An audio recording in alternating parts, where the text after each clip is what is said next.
Ayer, y luego de dos oportunidades en las cuales el juez Griesa se ha reunido con los buitres y le han pedido que declare el desacato y el juez Griesa ha determinado que no. La tercera es la vencida, dicen algunos, finalmente ha logrado pautar o dictaminar este desacato por el no pago, entienden los fondos buitres, de los 1.330 millones de dólares que pertenecen a los bonistas que no han entrado dentro de la reestructuración tanto del 2005 como del 2010. ¿Qué es lo que ha pasado y qué es lo que ha conducido de alguna forma a que se determine que Argentina ha entrado como Estado a el desacato?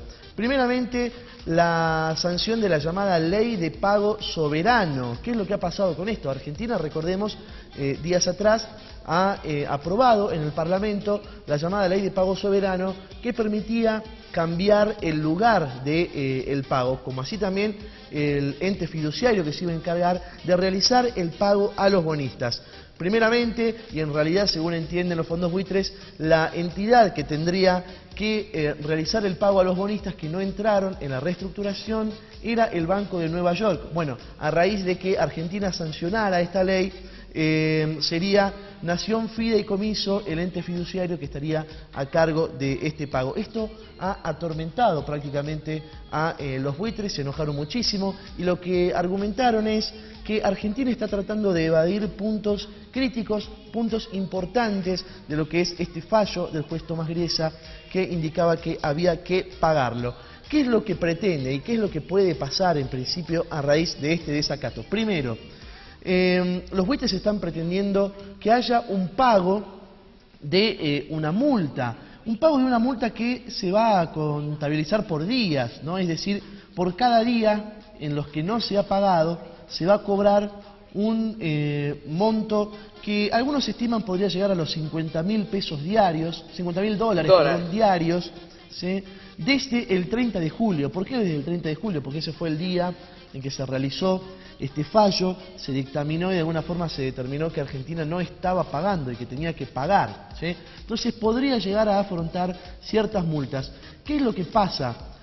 O por lo menos cuál es el peor de los escenarios que se ve aquí, todavía sin que haya muchas clarificaciones respecto de cuál va a ser el rumbo que va a tomar el país.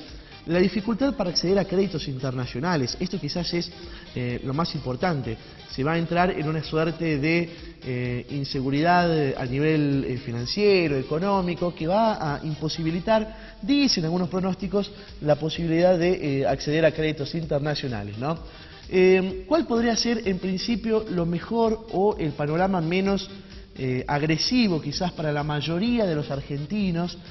Que los funcionarios que han tenido a su cargo la negociación de la deuda afronten la responsabilidad penal de haber adquirido esta deuda sin la posibilidad de pago, ¿no?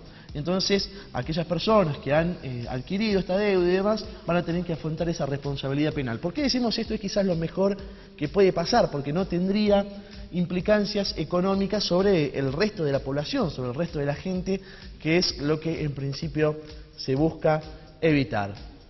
¿Qué más? Vamos a ver. Tenemos por otro lado la dificultad de compañías norteamericanas de operar en un estado en desacato con su país. ¿Qué significa esto?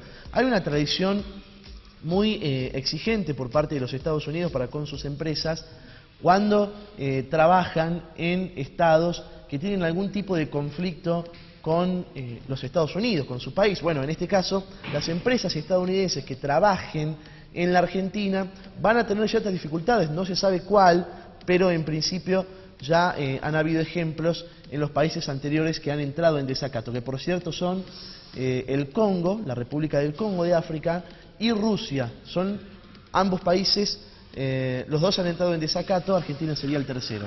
Por otro lado, y esto quizás es de lo que se está hablando, pero reiteramos, son posibles escenarios que podría llegar a afrontar la Argentina. Un escenario de devaluación, como ya ha enfrentado en otras oportunidades para el pago de la deuda, ¿no? Bueno, en este caso tendría que pagar y quizás afrontar un escenario de devaluación. ¿Para qué? Para terminar pagando cada vez menos, es la idea, ¿no?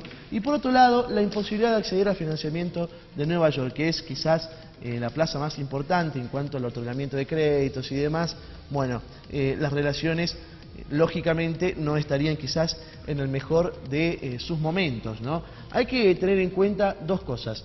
El desacato es un dictamen que realiza, en este caso la Corte de Nueva York, no se sabe si frente a un gobierno o frente a un Estado. Esto es clave en todo esto. Es imposible que de alguna forma un Estado dictamine en desacato a otro Estado soberano. ¿Por qué? Porque rige una inmunidad soberana para el Estado argentino, para con el Estado estadounidense. ¿Qué es lo que pasa entonces? En el caso de que Argentina tenga que afrontar una multa, podría llegar a no pagarla, en este caso aludiendo la inmunidad jurídica que tiene, en este caso, la República Argentina. Recién hablábamos de dos situaciones similares, ¿no? La situación del Congo y la situación de Rusia. Son los únicos 3 países en el mundo que han entrado en desacato con los Estados Unidos. El caso de Rusia fue un caso muy particular, tiene que ver con unos manuscritos antiguos que durante la Segunda Guerra Mundial habían sido sustraídos y que después se pedía que se los devuelvan. Al final eso nunca ha pasado. Aparentemente o evidentemente Rusia continúa en desacato con Estados Unidos y no ha tenido hasta ahora consecuencias muy grandes. El tema del Congo ha sido quizás un poco más similar al de Argentina, porque sí tenía que ver también con una deuda soberana, pero terminó reestructurándola nuevamente, que ese vendría a ser quizás el mejor escenario para la Argentina, volver a reestructurar su deuda. Y terminó pagando al final $2 millones, y era una deuda por supuesto mucho más chica que la Argentina. ¿Y qué es lo que puede aludir o alegar en este caso nuestro país en defensa de este desacato que se ha dictaminado? Justamente eso, o el derecho en realidad que tienen los estados soberanos de poder renegociar su deuda libremente sin que otros países intervengan en esa negociación que se hace con los bonistas. Hasta ahí entonces un poco la situación de lo que es el desacato, de lo que implica. Ya hubo declaraciones muy fuertes, quizás la más llamativa fue la del canciller Héctor Timerman, que ha sido realmente bastante duro en realidad con estas cuestiones. Se dirigió de alguna forma a los Estados Unidos como los responsables de todo esto y dijo que no se está respetando el orden global con estas cuestiones. Bueno, después hubo otras personas también que han hablado y hoy a las 6:30 va a haber cadena nacional también en función de este tema, así que estaremos atentos también de qué es lo que anuncia la presidenta Cristina Fernández. Estaremos pendientes entonces de lo que pueda realizar hoy, de lo que pueda contarnos acerca de esta situación también, ¿no? Totalmente, vamos a ver cuáles van a ser los pasos a seguir, ¿no? A partir de ahora. Es clave. Nico, como siempre, gracias, ¿eh? A vos.